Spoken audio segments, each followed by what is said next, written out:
The California sun, that great, golden lie, poured into the impeccably clean kitchen of the San Jose townhouse. Eleanor Vance stood at the quartz countertop, her knuckles white as she gripped the edge. Outside, the manicured lawns and vibrant bougainvillea painted a picture of suburban bliss, a picture she had spent a decade meticulously curating. But inside, a silence had begun to grow, a cold, hollow space that was slowly consuming her. It was the silence of a foundation cracking. At 34, Eleanor was the pillar upon which her family's world precariously rested. She was the responsible one, the strong one, the rock. To her parents, Brenda and Richard, who lived in a state of curated retirement in Sacramento, she was a reliable function. A function that transferred funds, that remembered birthdays they would otherwise forget, that mediated their simmering disputes, and that provided a glossy, successful narrative for their friends. To her younger brother, Leo, a perennial adolescent drifting through life in Los Angeles, she was an emergency fund and a patient listener for his latest crisis, never the other way around. Even to her husband, David, she had become a function, the efficient manager of their home, the primary earner, the calm, unshakable center that allowed him the luxury of his own quiet anxieties. This role had been her armor and her cage for as long as she could remember. It had earned her nods of approval, the label of the good one, but it came with a brutal, unspoken contract. Eleanor was not permitted to have needs. Her struggles were to be private, her weaknesses hidden, her requests for support a sign of failing the very role she was born to play. The first hairline fracture appeared on a Tuesday. It wasn't a dramatic earthquake, but a single, chilling phone call from their son Leo's preschool. Her 4-year-old, Leo, named with a hope he would be stronger than his uncle, had had a severe allergic reaction. His airway was closing. As she sped to the hospital, the world narrowing to the blur of the 101 freeway, a primal fear seized her. For the first time in years, the strong facade shattered. She needed her mother. Her hands trembled as she dialed, her voice a strained whisper as she explained the situation to Brenda. "Mom, I'm so scared. Leo's. They don't know yet. Can you just come? To the hospital? I need you." The pause on the other end was a void.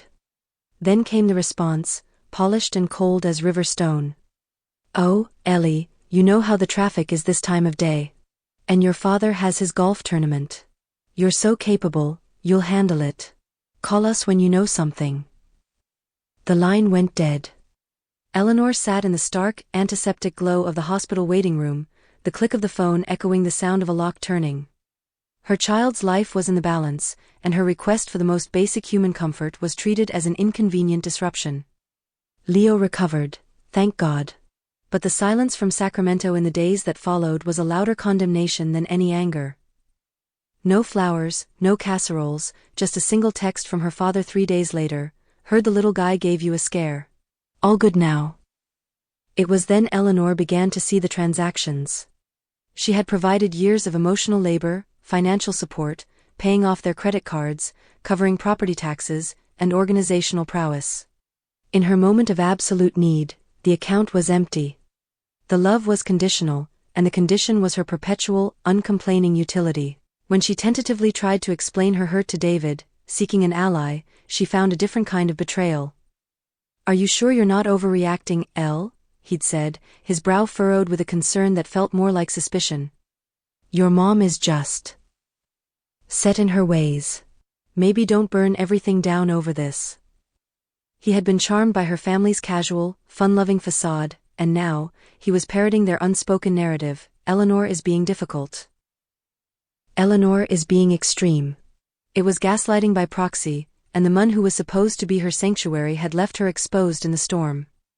The final break came weeks later, during a stilted family video call.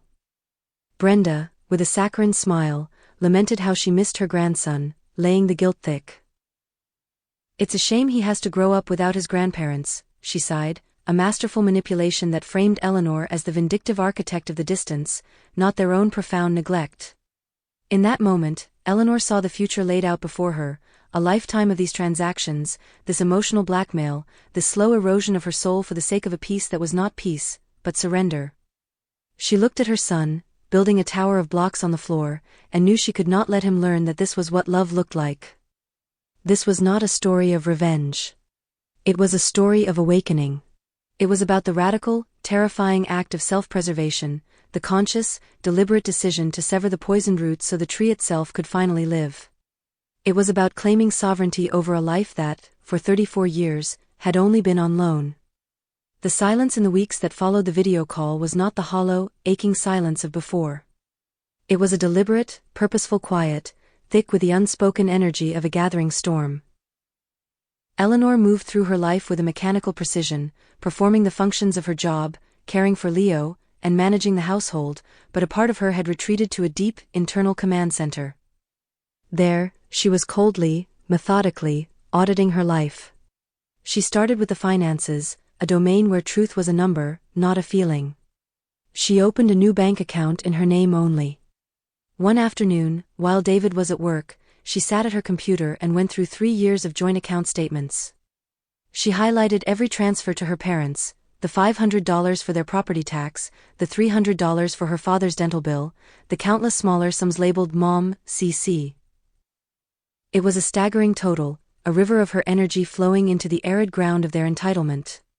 She felt a hot flush of shame, not for them, but for herself. She had been their silent, unquestioning benefactor, and her generosity had only cemented her role as a utility.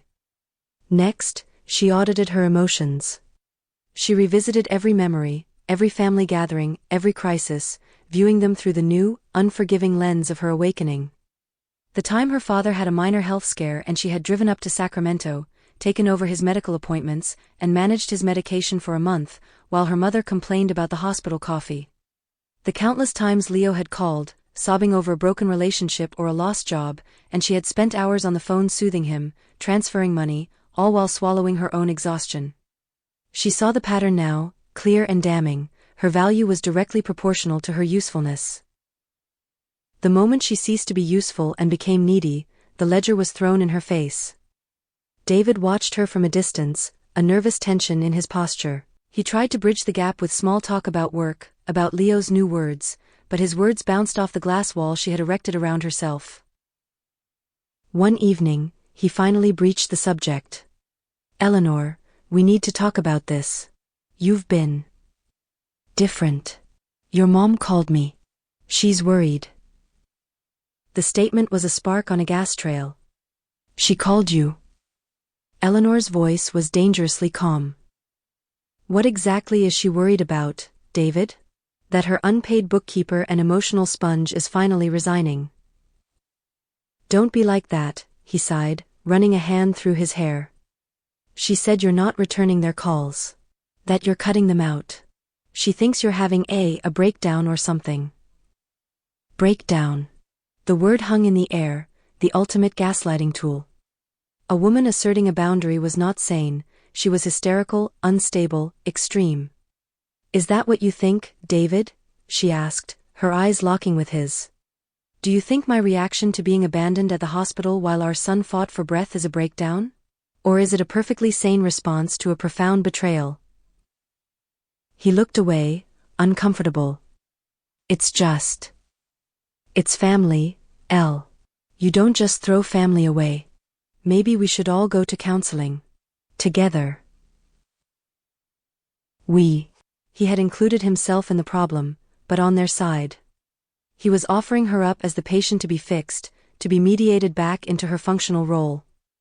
The betrayal was complete. The one person who had vowed to be her sanctuary was now acting as a diplomatic envoy for her oppressors. "That's not going to happen," she said, her voice flat and final. "This is not a negotiation. My relationship with my family is my business. And right now, my business is to protect myself and my son from a toxic system that you seem determined to appease." The conflict escalated with the predictable, brutal efficiency of a falling domino chain. Brenda, denied access through David, escalated. The text started, a masterclass in manipulative language. "We miss our grandson so much. It's a tragedy to keep him from us. Your father isn't sleeping, he's so upset." Then, the classic, "After everything we've done for you, this is how you repay us?" Eleanor didn't engage. She saved every message, every voicemail, not as ammunition, but as evidence for herself, a reminder of the reality she was escaping. She knew the final confrontation was inevitable. It came on a Saturday morning.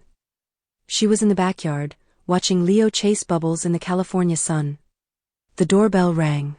A cold dread, then a surge of defiant anger, washed over her. She knew who it was. She walked to the door, her heart a drum in her chest, and opened it. Brenda and Richard stood on her porch. They had driven 2 hours. This was an invasion. Brenda's face was a mask of wounded piety, while Richard's was flushed with indignation. "Eleanor," Brenda began, her voice trembling with manufactured emotion. "We're not leaving until we talk this out. You can't just shut us out of your life." "Actually, I can," Eleanor said, her voice surprisingly steady.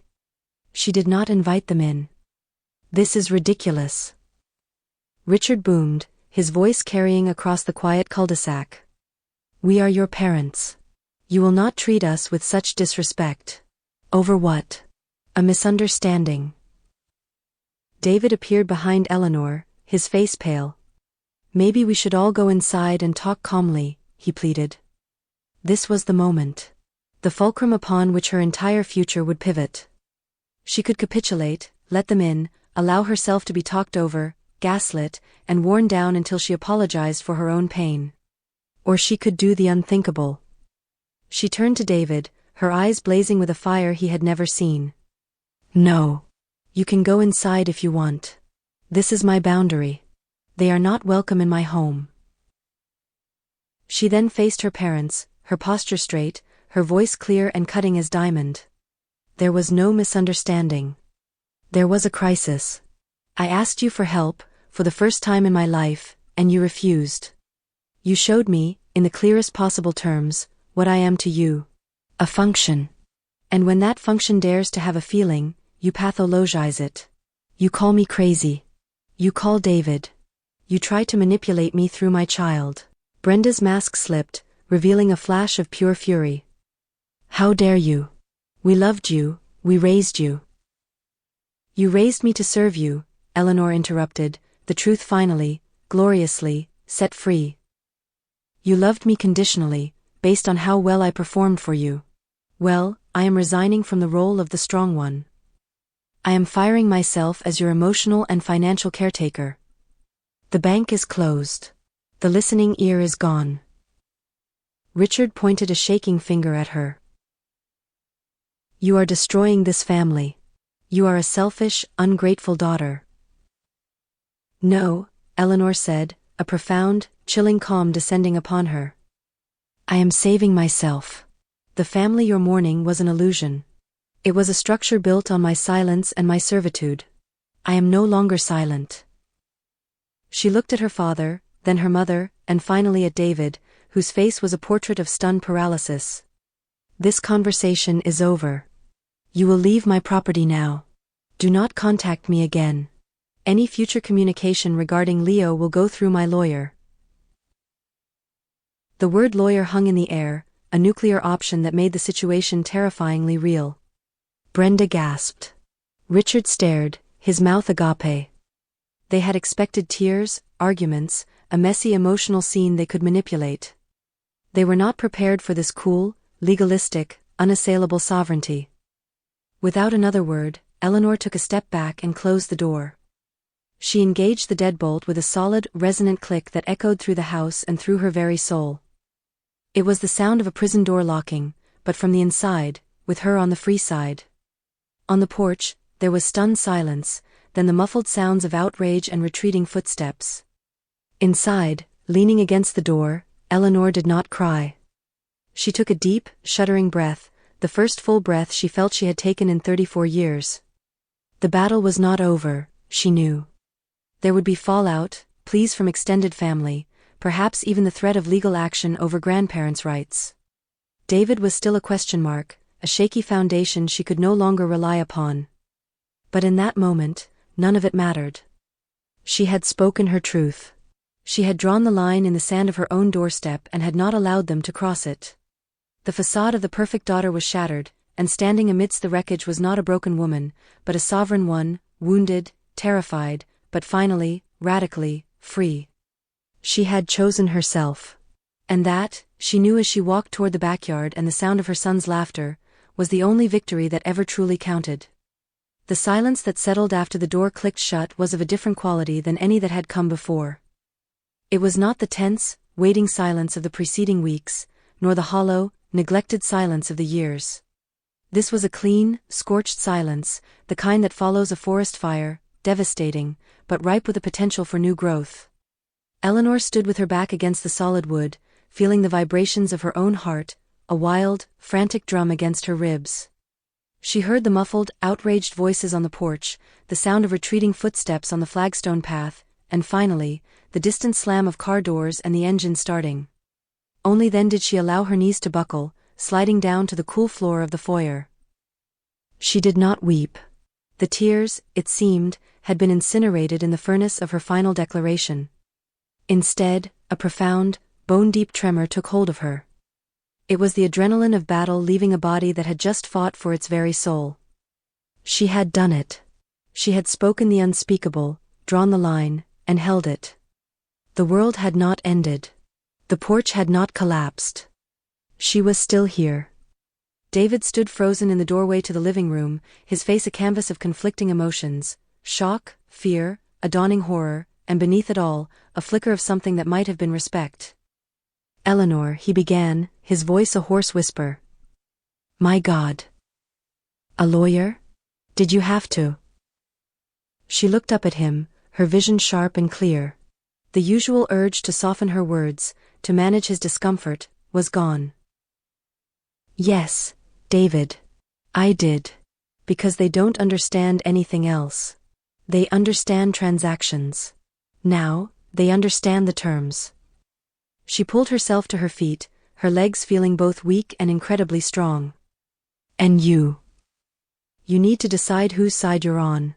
Because neutrality in a situation like this is just a slower form of betrayal." She didn't wait for his answer. She walked past him, through the house, and out into the backyard. Leo was still there, blissfully unaware, trying to catch a ladybug on his finger. The sight of him, so innocent and present, was an anchor in the storm. She knelt on the grass, the cool blades a balm against her skin, and watched him. This was what it was all about. This small, perfect human. She would not let him learn the same twisted lessons about love and obligation. She would not let him inherit her chains. The days that followed were a strange, liminal space. The expected storm of phone calls from extended family, aunts, uncles, her brother Leo, came in a frantic wave. Her phone buzzed and lit up with texts full of platitudes and accusations. "Your mother is heartbroken.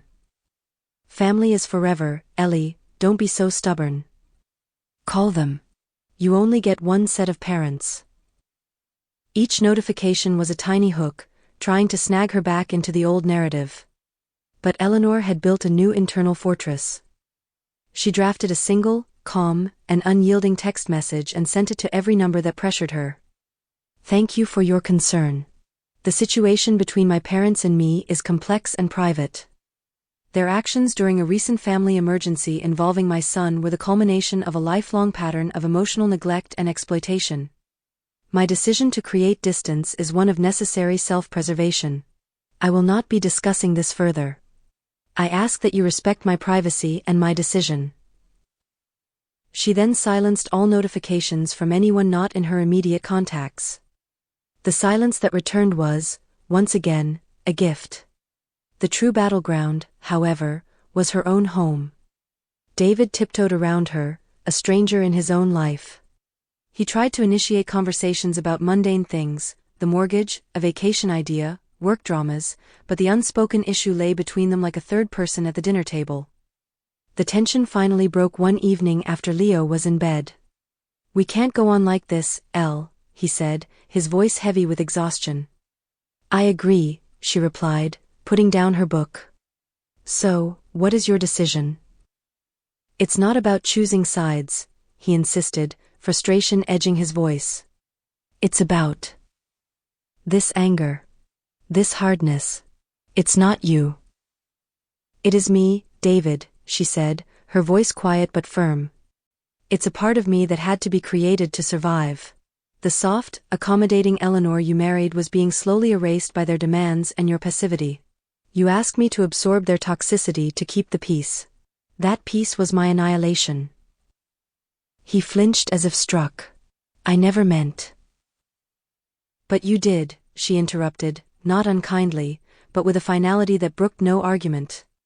When you suggested I was overreacting, when you acted as their messenger, you became an extension of their system.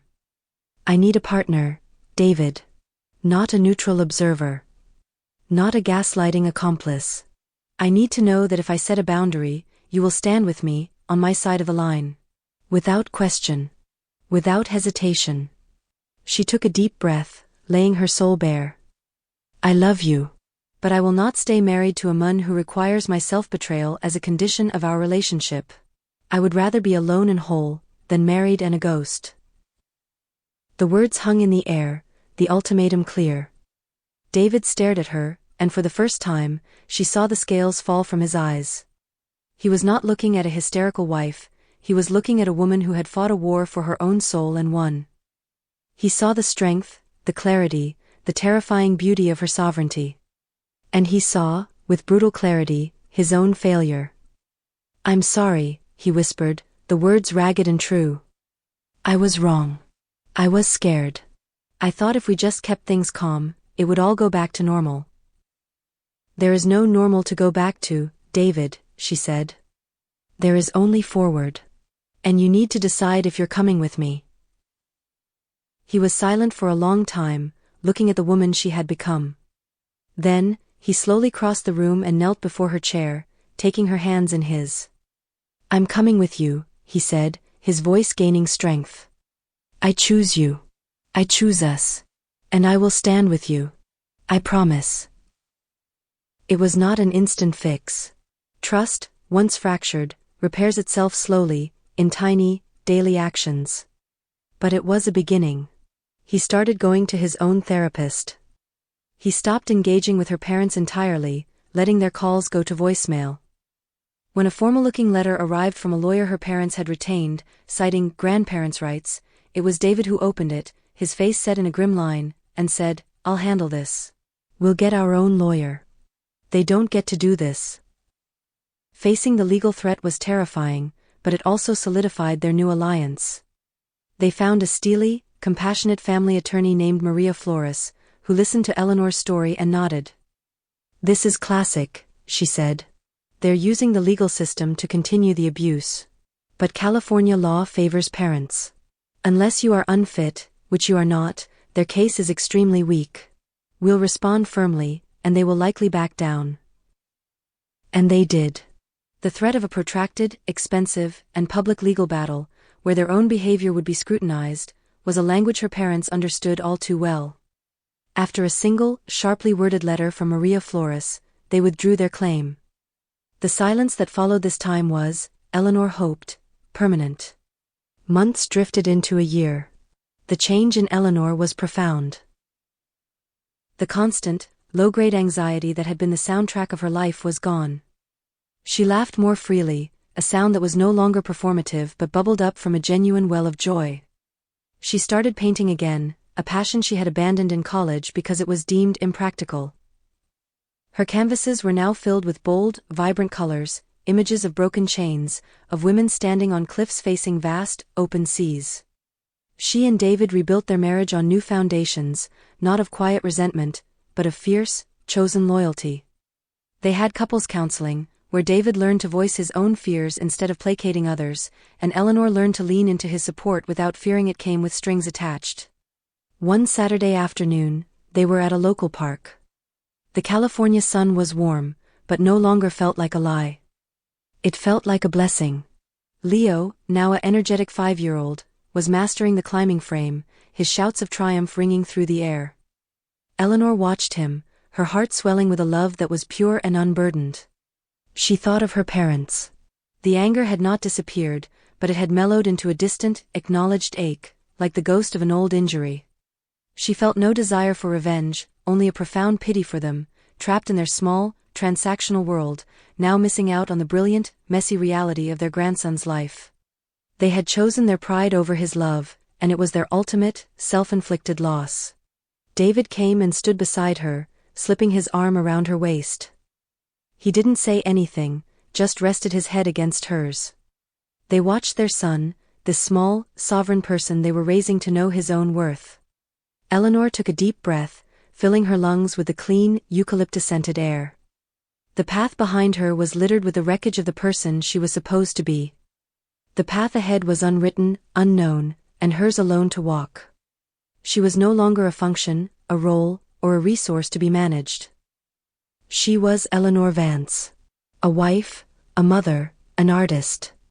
A woman who had walked through fire and emerged, not scorched, but forged. She had torn down the gilded cage, and in its place, she had built a wide, open sky. The freedom was terrifying. It was vast. And it was, utterly and completely, her own. 3 years had passed. Eleanor stood on the threshold of her own studio, the keys cold in her palm. The studio was located in a bright loft in Berkeley, with large windows overlooking the bay. The air was thick with the smell of oil paint, turpentine, and fresh canvas. This was her sanctuary, her territory, a place where the function of Eleanor gave way to pure, unadulterated essence. Her works hung on the walls. They had changed dramatically over the years. The early ones, painted in the first year after the rupture, were full of darkness and fury, abstract forms resembling broken chains, faces contorted in a scream, emerging from the darkness. But then the palette began to lighten. The colors of the California sky appeared, ash gray and silver, the colors of sea foam and the morning sun. Her new series was called New Anatomy. They were not portraits, but rather maps of internal landscapes, skeletons built not from bones, but from strong, flexible light. Hearts protected not by ribs, but by living, branching trees, figures with their backs to the viewer, gazing into boundless horizons. She was preparing for her first solo exhibition. The mere thought of it 3 years ago would have seemed absurd, audacious, almost sacrilegious. Who was she to exhibit her art? Now she knew the answer. She was a person with a story, and a voice to tell it. Their home, their real home, was no longer an impeccable, soulless showroom. It was a living, slightly chaotic space, full of traces of life, Leo's drawings on the refrigerator, stacks of David's books on the coffee table, Eleanor's unfinished canvas in the corner of the living room. David had come a long way from a passive observer to a true partner. Therapy had taught him to recognize his own patterns of conflict avoidance and how they fed the toxic system. He learned to listen to Eleanor without trying to fix her feelings, but simply by acknowledging them. He had become her most ardent defender and admirer. When her parents made one last, desperate attempt to make contact through mutual acquaintances, it was David who gently but firmly responded, "Eleanor has decided what place you hold in her life. I respect her decision and ask you to do the same." Their marriage had become a refuge, not another battlefield. It was a quiet, sturdy feeling, forged in trials, not an externally imposed notion of a happy family. Leo, now 8 years old, was growing up in an atmosphere radically different from the one she had known. He was loved not for his achievements, but simply for being himself. His feelings mattered, his no was respected, his weaknesses were met with embraces, not contempt. He asked about his grandparents only occasionally, and Eleanor answered honestly, but without bitterness, "Sometimes people, even family, don't know how to love in the right way. And we had to create distance to keep our own love strong and healthy." He understood, as much as a child could. He didn't feel deprived, he felt safe. A week before the opening, Eleanor received a letter. The envelope was plain, with no return address, but she instantly recognized the handwriting, the angular, controlled script of her mother, Brenda. Her heart sank for a moment, an old instinct making her palms sweat. She took the envelope to her studio, sat on a high stool by the window, and opened it.